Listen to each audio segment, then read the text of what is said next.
Europe 1, 7h26, Thomas Soto. L'affaire de Nice, l'enchaînement des règlements de compte à Marseille, pas de doute, aucun doute, l'insécurité est bien devenue le sujet numéro 1 à la une de l'actualité en cette rentrée. Bonjour Caroline Roux. Bonjour Thomas. Vous avez cherché à savoir comment le gouvernement et l'Élysée vivaient cette période qui est forcément un peu tendue.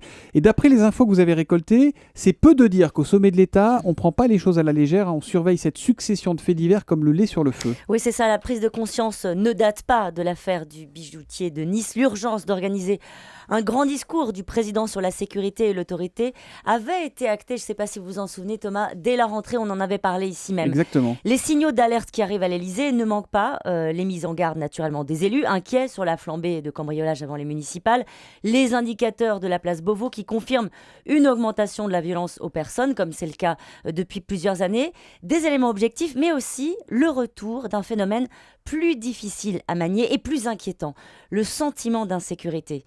La dernière Ce fameux enquête... sentiment impalpable et qui obsède souvent les gens. Exactement, et vous vous souvenez que ça avait été un sujet pendant la campagne en 2002 avec Lionel Jospin. La dernière enquête de l'Observatoire national de la délinquance a été vraiment décortiquée, place Beauvau. Elle démontre que le nombre de personnes qui se sentent en insécurité dans leur domicile a fortement augmenté, et en particulier, et c'est là que c'est vraiment intéressant, dans des zones qui ne sont pas concernées par les violences, comme les quartiers pavillonnaires ou comme les campagnes. La crainte diffuse, donc, gagne du terrain. Et vous évoquiez Lionel Jospin 2002, il avait dit à l'époque qu'il avait péché par naïveté.